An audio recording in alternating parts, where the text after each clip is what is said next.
It's all Hey, everybody.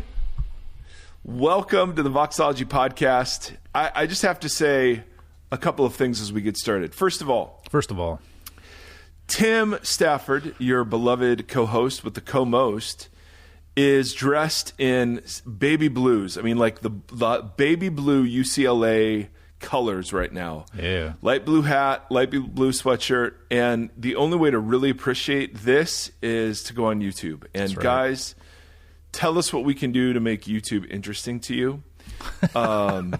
Because, you know, I mean, I'm sure watching the two of us talk is fascinating, but are there other things that would be great? We'd love to know. Like puppets. Have some puppets stylized, one very large bald one and one, you know, bearded Jesus looking one. That would be fantastic. Yes, we're thinking animation. No, we're not. So we're going to dive back into Revelation today, but before we do, we have some lament. Oh. So this is Mike's miserable musings and Tim's troubled times combined into both of us just fussing at things. So please bear with me on this. But I open my news, my Twitter news app, and I find out that the SBC, Southern Baptist Convention, has disfellowshipped several churches, including Saddleback, for having women pastors. And this seems like it's the same SBC who recently came under massive amounts of scrutiny for the way they've handled sexual abusers and sexual predators and the way that was hidden. And one of the excuses I believe that was made was, hey, we're kind of an independent network of churches, and so we don't really, we don't exercise a lot of central control over, and I mean, if you're Southern Baptist or know more about this, please correct me or us on this. But it just, on the face of it, from like very far away, it appears that we're willing to disfellowship churches for having women pastors. And there was one disfellowship church for a poorly handling an abuse situation. So I want to acknowledge that too in this disfellowshipping. But again, I am absolutely fascinated by the relentless focus in making sure that women know their place, as opposed to dealing ruthlessly with excising any form of toxic leadership or abuse of power or sexual predators or any of those sorts of things. If they had displayed the same clarity of purpose and willingness to deal with churches that had misbehaved in the same way that they're willing to really go after churches and women who are teaching or letting women teach, I simply, I don't even know what to say. I mean, Tim and I have better things to do than to just be upset at stuff. Well, Tim doesn't. Tim loves being upset at stuff. I have better things to do than being upset at stuff. So between Tim and I, when we're both upset at something, you know it's real. And I don't even have words strong enough. Again, if I may be misunderstanding this. And if so, I will repent in dust and ashes. Wow. But yes, and ashes. That's heavy. In the articles I'm reading, there seems to be this massive double standard. And when we're watching some of our friends like Beth Allison Barr and Kristen Dumais and Beth Moore get treated horribly by not only the Theo bros out there, but the SBC bros out there, it is absolutely disgusting, and it makes me so furious. I don't even know what to do about it, other than just to say I'm so frustrated, and may God deal with this issue and go after the root of it, because it is so nasty and so unbiblical and so ungodly. Not just, I mean, if you hold the Bible teaches that women are restricted, I know people who believe that. I used to believe that.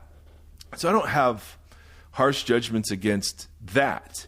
I think the view is wrong, and I think the view can be and often is harmful, absolutely. But this, like, neglect of the weightier matters of the law for the straining and making sure that women utterly know their place. I mean, Jesus spoke to this so clearly about what this is and represents. It's worse than neglect. They know about it and they're purposefully hiding it. Yeah, I mean, that was one of the findings. Yeah. On this huge report. And yes, so you're right. It's not just neglect. They're active. Yeah, it is active. And so, again, the world does not need two middle-aged white guys, of which Tim just realized I was referring to him as the second one. He said yesterday, he's like, I've never thought of myself as middle-aged. I haven't.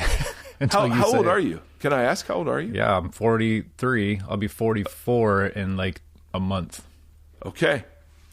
I mean, so I'm definitely I'm definitely middle-aged, but I just in my brain I don't think of myself that way. Yeah. Yeah, I don't either. I think of myself as 12. Emotionally. Yeah, that's and fair. just there's been a large body that's grown up around that 12-year-old, but that's kind of it. You're like Shazam. So, I don't. Yes, except I don't have to say Shazam. I can just say maybe you should though. Butter pecan ice cream. It's a great thing to shout. Sure, and if shouting were appropriate, we would be shouting at this. Once you say ice cream, you can change it to Sherbert. Yeah, that's the kale of ice cream, by the way. So I don't know. This is so dumb. And I'm not shocked when people look at this and just go, I am out. Well, it's such a larger net than that, too, because there's that happening. There's that pastor that went viral for preaching about, like, that super hot woman that came up and, like, propositioned him and, as part of his sermon. And so, Beth Allison, sure, and then he pushed back on him, and then there was something else yesterday too. It was like, but it's all a series of men. I got it. So our friend Dr. Lynn Kohik, who we had on very recently, that was the other thing. I think she resigned. I think so too. Yesterday. Northern Seminary is a seminary where Dr. Gupta, Dr. McKnight, Dr. Kohik, all sort of lead and teach. And it's known as it's an egalitarian seminary. On paper. Well, and then we find out the Northern Seminary president, he is on leave after allegations of bullying and retaliation against women. And when you read the report, it's like, well, this seems really damning. And you're right, Tim. It all comes as part of a package. Yeah, there's a theme here. Yeah, of just awfulness. And again, I mean, I'm not. Good Lord, I'm certainly not somebody who is perfect in every way, shape, or form. But wow, to deny that there's some sort of systemic issue, it just seems so ridiculous. Yeah, absolutely. So I don't know. I just wanted to mention, Tim and I were both, furious. We're fast and furious. That's right. And I was fasting, and then I got furious. That's how it works. Yeah. And then I was fast X, lax. I was too fast, too furious. Can I just confess something that will reiterate my middle age status? Yes. The two movie franchises that I don't understand how they exist are Transformers and Fast and Furious. Yeah, I'm with you on that. I don't get it. And again, the world doesn't need our opinion on this. Yes, they do. But and here it is. And here it is. Those are 2 movie franchises, Tim. What is there a singular movie that you love so much you would want it turned into a franchise? Wow. Yeah. Yeah. This is all, guys, this is unscripted. I can't think of anything off the top of my head. Do you have one? Okay. I wouldn't mind another Gladiator. Oh man, I read a script that Nick Cave, the musician Nick Cave. Yes. He wrote a sequel script years ago. Have you seen that? Yes, that's the one. Really good. Yes, that's the one. So I saw that script and went, oh, that it was all in like the afterlife, and that's right. Really, really interesting. Yep. Yeah, that'd be cool. It's hard to make a got. sequel to movies where the main character dies at the end. Spoiler if you haven't seen Gladiator. 22 years ago. Yeah, sorry about that. All right, Timothy, anything you want to add to all that nonsense before we dive into I wish there was some way we could... with my students, I was trying to think about like beliefs that are harmful to people, like beliefs that you hold that are harmful to other people, like ways in which your beliefs subjugate other people, and how to have conversations with family members that are constructive about growing away from those beliefs. That makes sense. Yeah. And this kind of thing, like seeing all of this male abuse across the board just this week. Like this isn't like this is all just in the last like 5 or 6 days. Yeah. I'm so tired of it. I'm saying this as a white male. I'm well aware that I'm not affected. But watching Beth Allison Barr on Twitter just continually lament and fight back against all this stuff. Like I can't imagine how exhausted she is.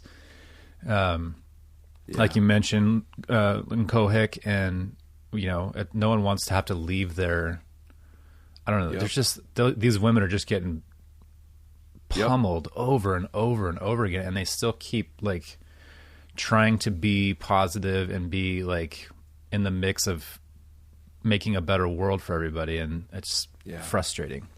Yeah. So I wish there was a way to just unplug all these dudes, put them on an island, put them on like a love cruise or something. Let them just go Lord of the Flies. Yeah, something.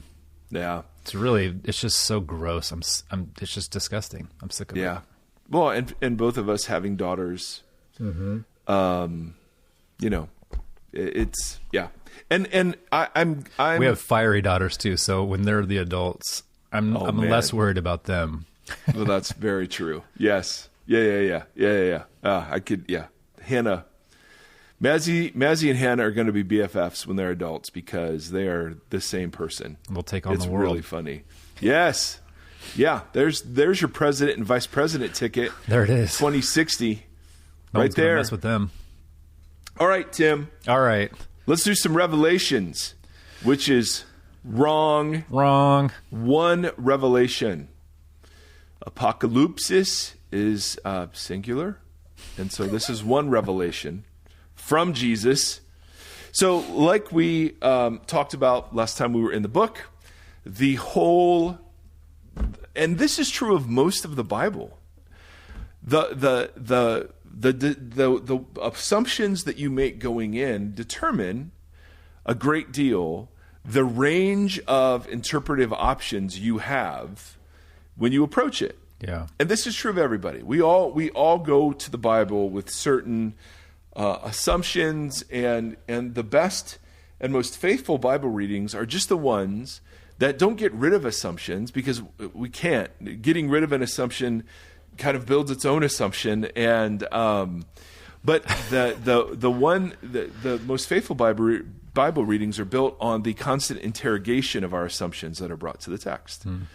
And so people will say, well, listen, how come so many of us kind of bought the left behind view of Revelation if it was so wrong? And who are you to just stand over it and say, yeah, all of this interpretation is incorrect? And the answer, of course, is that the understanding of Revelation is the product of a way of reading the Bible and an understanding of what the Bible is and how it functions that leads you naturally to read the Bible in that way. And so to come up with different understandings and faithful readings of the text, you have to start from different places. And this, of course, is where, man, so much of the really high-level scholarly debate resides, is what is the Bible? How does it work? What's it for? Why did God give us this text, or did he, or she, or it, or whoever, right? And so we've been spending a little time on the genre clues that Revelation gives to us about what kind of literature it is. Yeah. And then we're exploring other examples of that kind of literature to inform how it is that we understand Revelation. So the first point we made is that literally the first word in Greek is this word apocalypse, and it means to uncover or to reveal. It's when you suddenly see the true nature of something that you couldn't see before. It was hidden or covered, but now it's revealed. It's when God pulls back kind of the curtain to show what's really going on. And not only is that a word that describes what the revelation is, it's an uncovering of Jesus of Nazareth. It's a revelation from, to, and about Jesus. But it also describes a form of ancient literature that we explored thoroughly last time we were talking about this. So apocalyptic literature, you can go back and listen a bit to the characteristics of that, and that will inform how we understand the numbers and the colors and the years and the dates. I mean, all of this informs how we get to those interpretations. So this, even though it's the least interesting, it is the most important. And that's why I think a lot of us suffer from bad Bible readings, or tolerate them anyway, because we're not paying attention to how the text comes to us. And this is true of me too. I mean, I was a fan of late great Planet Earth, and I was totally fascinated by that sort of thing in college, and everyone around me was fascinated by that sort of thing in college. What did we just read about that? What's that? Didn't we just read an article about? Is that the Hal Lindsey thing? Oh yeah. About his kind of journey, his life. Yeah, it was really fascinating. Yeah, it really is. Do you know when apocalypse, like for us, the term changed from being something about revealing to being like Armageddon, or like the end of the world, or this big like? Because I wonder how much that has also, our understanding of that word has. I wonder if that has changed how we. Yeah. Have a, you know what I mean? Because we started to have an Armageddon kind of reading. Apocalyptic. Apocalypse became the end of time, whereas apocalypse was an unveiling or a revealing. Yep, totally. I don't know when that changed. I mean, I would imagine the less the Western Church became deeply familiar with the Old Testament, the more likely we are to read the New Testament poorly. And so, and we have very passionate public teachers today who say, yeah, the Old Testament should be unhitched from the New Testament. And in a sense, that's true. If you want to learn the story of Jesus, you don't start in Leviticus. Although, I mean, actually that's a great place to start, but you know what I mean? Like, yeah. And he makes some good points. All that is to say that I feel the need to sort of justify why it is that we're taking a slow approach into this. So here are the first 3 verses, and we get 2 genre clues, all right, in these 3 verses about what kind of revelation we're talking about. So verse 1, the revelation, not plural, the revelation from Jesus Christ. And there's a big debate about, is it from Jesus or about Jesus, and both turn out to be true, which God gave Jesus to show his servants what must soon take place.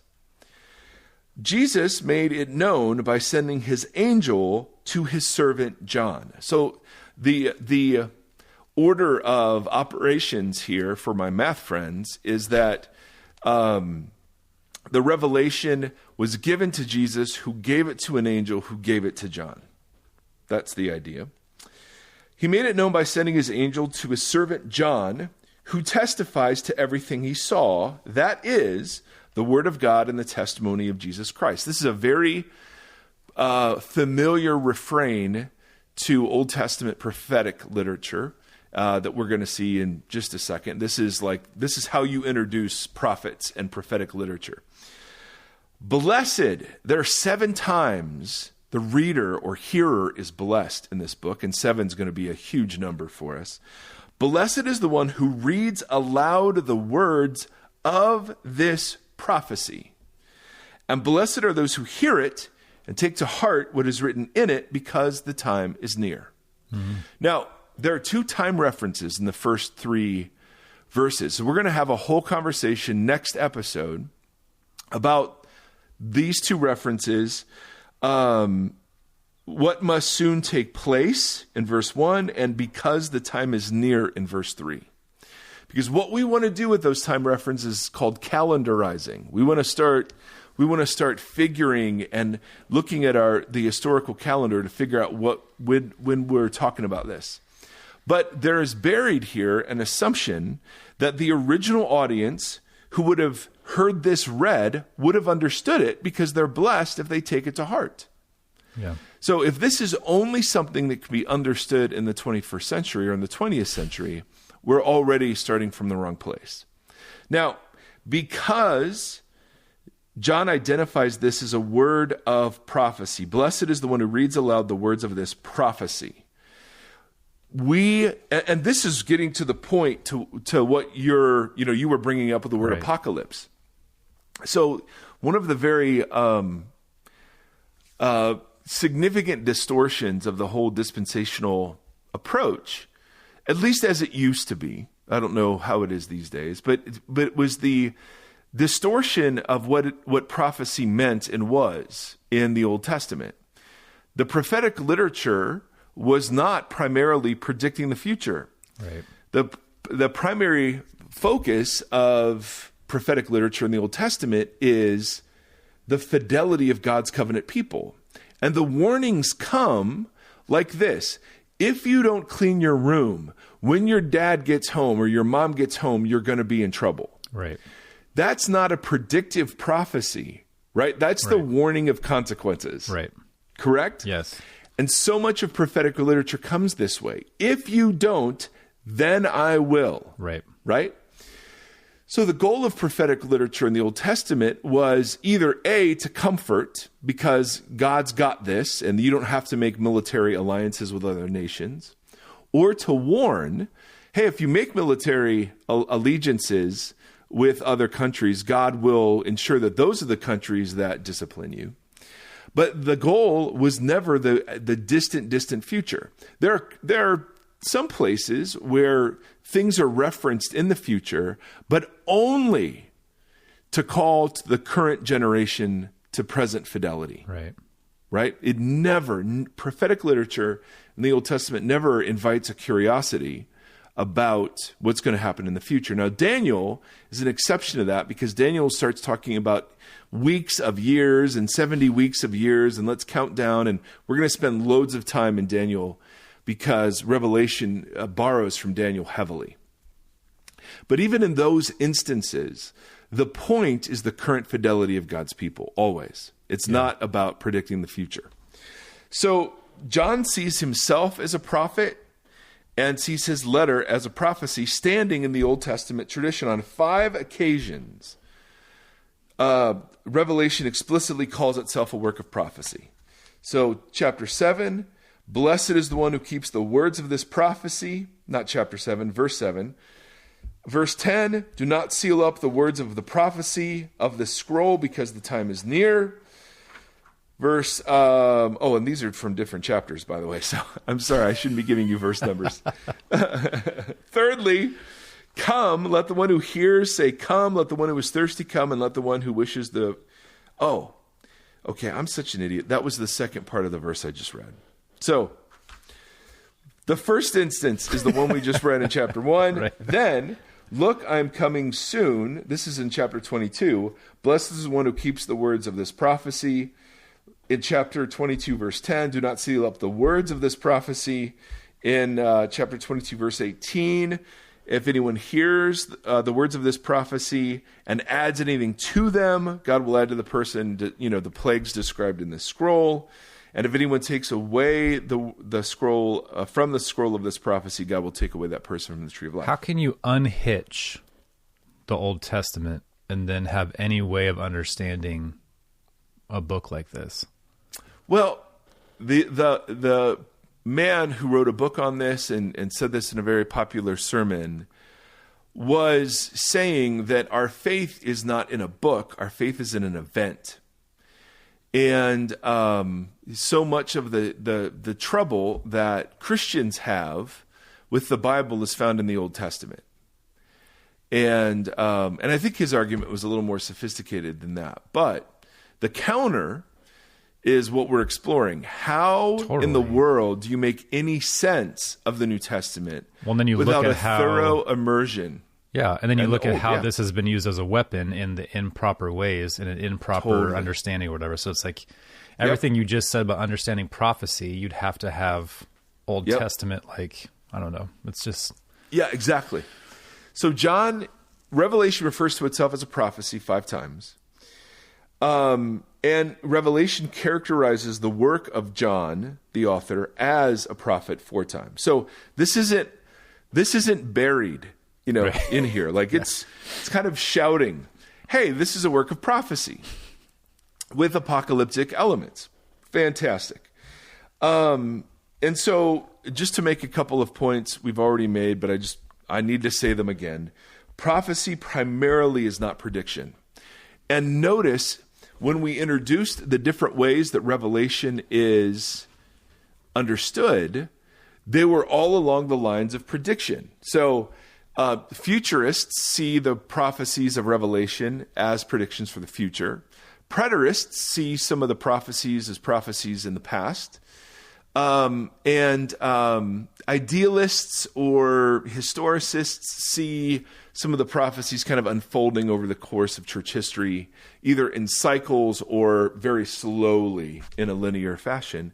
But they all deal with, and they're all differentiated by, how do you see the predictions? Yeah. So even in delineating the different approaches to Revelation, the idea that the predictive part is the most important part is already embedded in the way that we differentiate between how we're to understand it, which, again, to my way of thinking, already starts off on the wrong foot. Right.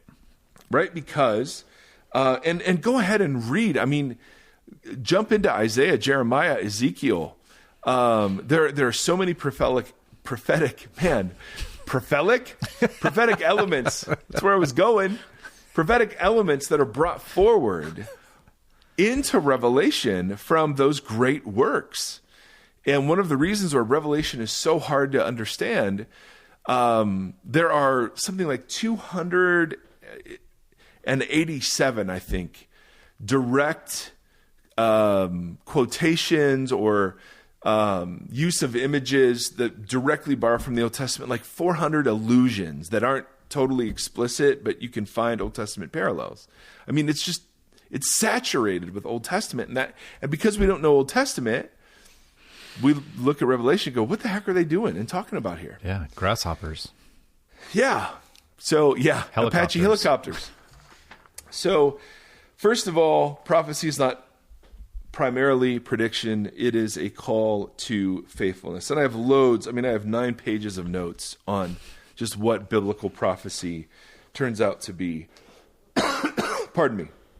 So the idea is that the visions that are given in biblical prophecy are not to be understood as calendars for the future, but are rather to be understood as,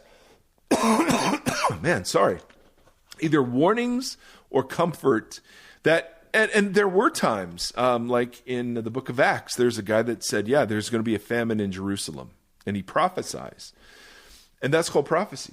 But in the New Testament, prophecy is also called what people would do when they would just stand up and read a psalm or read a hymn or share something they felt like God was saying to them, right? He calls all of those prophecies too.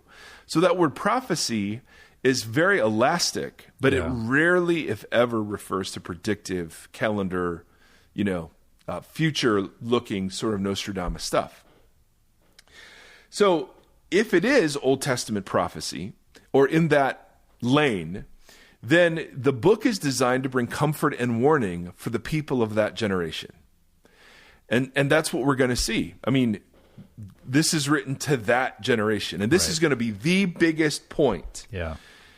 That as a prophecy and as an apocalypse, the images, we don't rummage around the 20th or 21st century to look for parallels to the images. We look to our Old Testament and we look to Roman imperial propaganda in the first century for parallels. And when we start to do that, what we begin to see is Revelation isn't this fearsome, horrific book, but rather it's designed, as we've said before, to bring comfort to those who are at odds with the status quo, and to bring warning to those who feel quite at home in the status quo. And that's the point of the book. Yeah. So if it's not doing that today, then we're misreading it. So the first two genre clues come in the first three verses. Yeah. Right? It's an apocalypse and it is a prophecy. Then, and this is the most surprising one, and I years ago I read somebody who was arguing this and went, oh my goodness, this is true. And it just opens up so many things, and there's loads of scholarship obviously behind this. But that... Here's what I found. My Apple Watch keeps chirping at me. Here's what I found. No, that's what she said. Here's what I found, though, is that Revelation comes as a pastoral letter. And so when we read Philippians or we read Galatians, there is a greeting. Right. You know? Paul, comma, to the holy ones at Philippi, grace and peace to you. And then some sort of doxology. You know, I remember you all the time in my prayers as I think about X, Y, and Z. Well, as you read Revelation, here's verse 4. John, comma, to the 7 churches in the province of Asia, colon, grace and peace to you. Right. And you're like, hold on a second. And it's not just here. We'll note it all throughout the rest of the letter, that this is to be understood also as an epistle. And so the number one rule when you're looking at Philippians or Galatians or the letters, 1st and 2nd Peter, the number one rule for pastoral letters is that they would have been intelligible to the original audience. Yeah. Because they're pastoral letters. Right. So it's apocalypse, so it uses all sorts of literary conventions and symbolism. It's a prophecy, which means its orientation is encouraging the current generation to faithfulness. But all of that comes in the form of a pastoral letter. Yeah. It ends with, in Revelation 22, he who testifies to these things says, yes, I'm coming soon. Amen. Come, Lord Jesus. The grace of the Lord Jesus be with God's people. Amen. Just the way Paul ends some of his letters. Yeah. So it's just fascinating. Grace and peace to you from him who was and is to come. And that's actually something that was said of Zeus, which is super interesting. Oh, that is interesting. Yes, Zeus was referred to. We have inscriptions where that specific language was applied to Zeus. So grace and peace from him who is, who was, who is to come, and from the 7 spirits before the throne. We'll talk about the 7 spirits later when we get into the 7. And from Jesus Christ, who is the faithful witness, the firstborn from the dead, and the ruler of the kings of the earth. Then he says, a couple verses later, on the Lord's day I was in the Spirit. I heard behind me like a loud voice. I heard behind me a loud voice like a trumpet, which said, write on a scroll what you see and send it to 7 churches. And these were literal flesh and blood churches. And it's fascinating when you look at what the letters say to the churches, or these messages to the churches, and what the background is of the cities and the politics of the day. Like, this roots Revelation in flesh and blood. Now, It's also 7 churches, which is a hugely symbolic number. And we know it's symbolic because it's an apocalypse. All the numbers are symbolic in apocalypses, all of them. So we're going to meet 7 spirits, 7 blessings. We're going to meet 7 churches. John's just having fun. He's just like 7 bowls, 7 trumpets, 7 seals. And we're going to play with the number 7 a bunch. And so like 3.5 is half of 7. So we're going to talk about that. We're going to use the number 1,000, which is a play on the number 10, which is order. So 1,000 is 10 times 10 times 10. You're going to get the 144,000, which is a bunch of 12s and 7s. And I mean, it's or 12s and 12s from the 12 tribes. I mean, it's like, and to sit there and say, like I've had Jehovah's Witnesses tell me they're working to evangelize people so that they might be one of the 144,000 people. Yeah, I mean, I don't know how people got confused by this book. So it's important to note that the book does not start John to the churches in the 21st century America. Yes. And to Kirk Cameron. Blessings and... Well, maybe to Nick Cage. It's so funny. I have 9 pages of notes, and the last thing I want to do is like read them and go over them.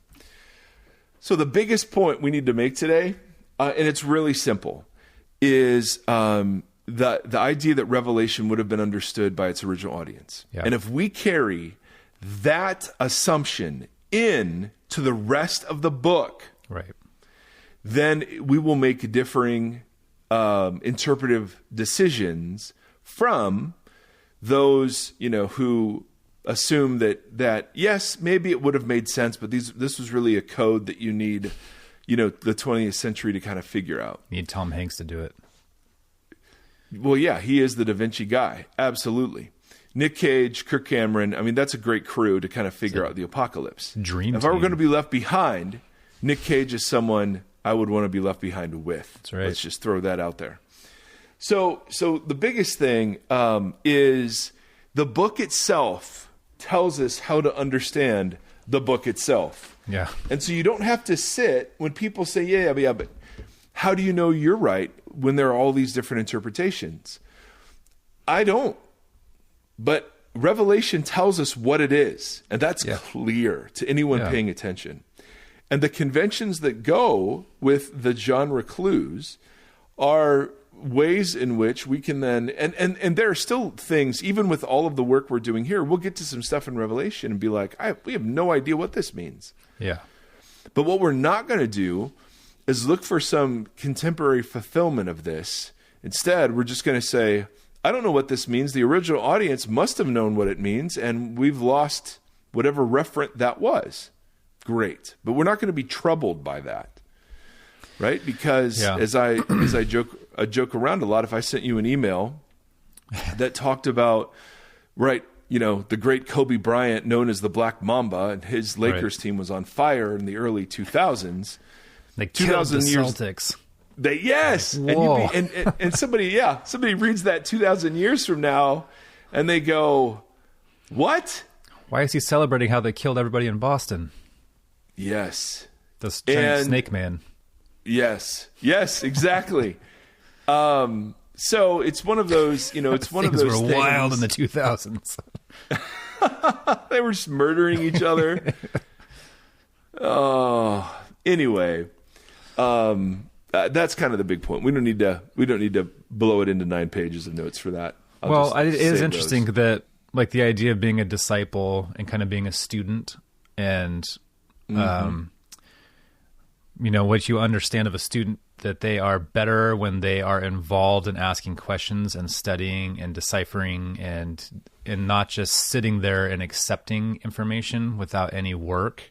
Yeah. So things like this just always show me how much more agency we have in our faith. Because it's like this is important to understand this. And the book, like you just said, is giving you the clues you need to approach it correctly, but you got to do a little bit of work. Like there's a little bit of ownership on your part in this. And I think that's a kind of a great thing because it shows that God is invested in partnership. Yeah. Participation. Which I think is wonderful. Yeah, absolutely, man. I do too. I'm very encouraged by that. And it would make sense that you just don't pick up an ancient book and go, oh, I got this. We're going to do it with Shakespeare. Right? Yeah, well, the fact that as prophetic books that they are talking about, warning about something that's going on, like, hey, like the metaphor that you used with the clean your room was a great one. So it's already saying, like, hey, you have, it's compelling the reader to something. Yeah. And what it's compelling them to is an actionable item, and it's not a...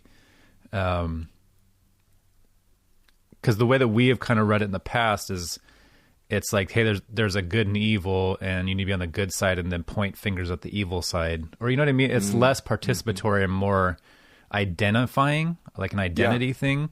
Yeah. But by the very nature of what the prophetic books are, it is asking you to do something. Yes. So it's just, I don't know. I just think it's very interesting. It's all actionable in every different way. Yep, that's exactly right. And then as disciples, we have to figure out, hey, this wasn't written to me. Mm-hmm. So yeah, there's a difference between having it written to me or having written it for me. Right. Right. So I think Revelation has enduring significance. Totally. Right. So I can say it was written for me too, right? For the church. But you have to do that work first. Only after right. you recognize it was written to someone else. Yeah. And we're eavesdropping a bit. And, the big question you've always brought up whenever we get in these conversations is, well, why did God, do it that way? Yeah. And, it's what we've called the scandal of historical particularity, that God chose a language, a moment in time, a people to reveal God's self in and through. And that means that to best understand, and not that it's perfect, it's just which are the more faithful postures in approaching the text? Is it the demand that the text conform to modern understandings of science and psychology and ethics, or is it the assumption that the Bible spoke to the people at its time? And the best way to understand what it is saying now is to understand what it also said then. Yeah. And to do it in that order. Yeah. So not the other way. Yeah. I mean, it turns out to be a really, really important thing. So we don't have to make, any more points. We can let this one be a short one. We are recording this the day before our Patreon appreciation dinner in SoCal. So Tim's flying out in a couple of hours. This is true. Are you wearing the baby blues today? No, I just woke up and put a sweatshirt on. Oh, okay. All right. So you're going to, what dress clothes are you bringing? Dress clothes? Yeah. I'm going to bring a dress. Fantastic. Thank you. So brothers and sisters, hope this is helpful. Keep the feedback coming. We're so blessed and grateful to be a part of a community that is more of a conversation than we would have ever expected. So love to know your thoughts. Appreciate you guys very much. Till next time. In the future. Live long and prosper. The force will be with you always. Always. Jesus says, I will never leave you and forsake you. And those are all good ones. Yeah. All right. Bye. Thank you for listening to this conversation. Voxology is a 501c3 nonprofit organization that is supported by listeners just like yourself. If you'd like to partner with us, you can do so at patreon.com/Voxology. You can also join the community and hang out and chat with us on the socials. Facebook.com/Voxology Podcast and on Instagram @Voxology. Thank you for walking the long road with us.